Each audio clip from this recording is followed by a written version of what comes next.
Hey, what's up, you guys? Stoutmeister here, and once again, it is that time for Microsoft to be spanked. Catholic nun style. Now, Microsoft, what can be said about you at this point? You must have this masochistic pleasure of being humiliated, considering the fact that you made a console in which you have to have internet connection. You have to do a 24-hour checkup. And if you don't do that, your system doesn't work. And if you have the system on and have no internet connection, you can play on it for only an hour. Otherwise, bye-bye video games. You have to charge fees for anybody borrowing a game and putting it in their system. You have to charge fees for extra people watching a movie. In case people didn't know, the Kinect, yeah, you know how it instantly responds to you and it picks up movements and shit? If you have more than a certain number of people watching a movie, they charge you extra for the extra people that it sees. Yeah, you just love being humiliated. You just love giving yourselves a bad name. You just have to.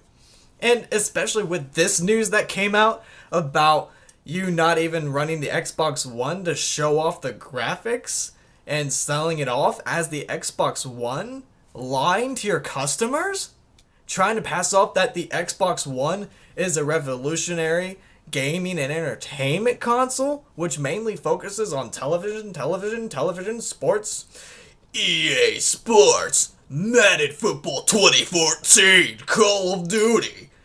Television, and so on and so forth. You're lying to your consumers, saying that the Xbox One is run by Windows 8, and you're trying to pass off Windows 8 as this great operating system. It's so revolutionary, way better than the Windows 7 when it's absolute shit. Not to mention, it's trying to look like a fucking iPod, which won't work on a desktop.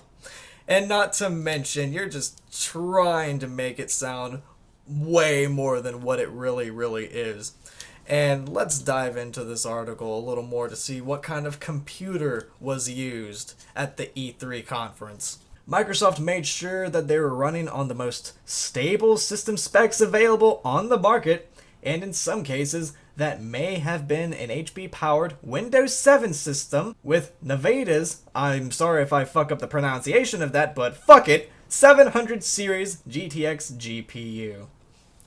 So, you guys have the nerve to sell us Windows 8 on our desktops, on our smartphones, on the Xbox One, and you have the nerve to sell us the graphic cards and the RAM and all that other shit that comes with the Xbox One, and yet you don't even use that at the E3 conference. You use graphic cards that are 3 to 4 times more powerful than the actual graphics card in the Xbox One. You are blatantly, deliberately lying to your customers and lying to anybody in the journalism business about this. And if you don't believe me, here's some evidence I got right here. First part, tweet. Tweet from Julian Rignall. I just played an Xbox One game using an Xbox One controller that crashed to a Windows 7. Hewlett-Packard branded desktop. Magic. And as you can see right here, here's a couple of pictures from the E3 conference. And to the first computer on the left, you see a computer that is clearly being run by a Windows 7. Oh, and what's this second picture right here? Looks like a very top quality computer that it's being run on. Seems very fishy, Microsoft. And not to mention, you lie about games like Titanfall being an exclusive to Xbox One when it's also on the PC.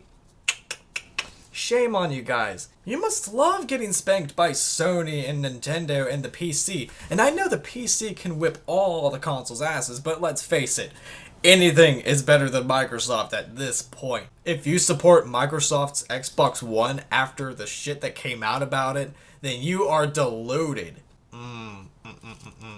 And if you also have an Xbox One coming up, as you have to have the Kinect connected to the Xbox in order for it to work, Microsoft made a little deal with the government to where it can pretty much spy on you, and the government can use anything that is being portrayed by the Kinect. And I'm not sitting here bashing on the Xbox One just to bash on the Xbox One. they're pretty much doing it to themselves. From the lies that they portrayed at the E3 to gouging the price up to $500 to being arrogant and saying, oh, if you don't have an Xbox One, get a 360. In which would be a slap to a shit ton of potential customers, especially the military, considering the fact that on the military's downtime, you think that they want to focus on any real life tough shit? No, they want to have fun, and one of their outlets is playing video games. And if they want to get an Xbox One while they're overseas, especially in an area where there's low to no internet connection, guess what? They wouldn't be able to have an Xbox One. Because of Microsoft. Oh, but Stoutmeister! Microsoft said that the Xbox One would be like 3 to 4 Xbox Ones all in one Xbox because of the power of the cloud. With all the shit that they portrayed with the Xbox One, with the way that they're avoiding the very important questions that we have about the Xbox One, at this point, Microsoft does not have my support when it comes to their consoles anymore.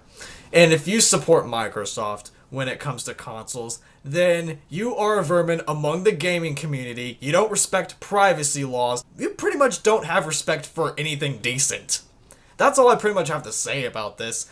And once again, I have to get Muggy out here, and he's got to give his 2 cents.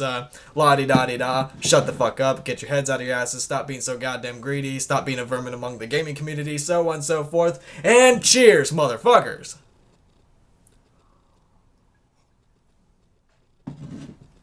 Once again, today's episode was brought to you by Orange Amp. It is fucking awesome. That's all I gotta say about that. Stay tuned for more videos. Take care, see you later.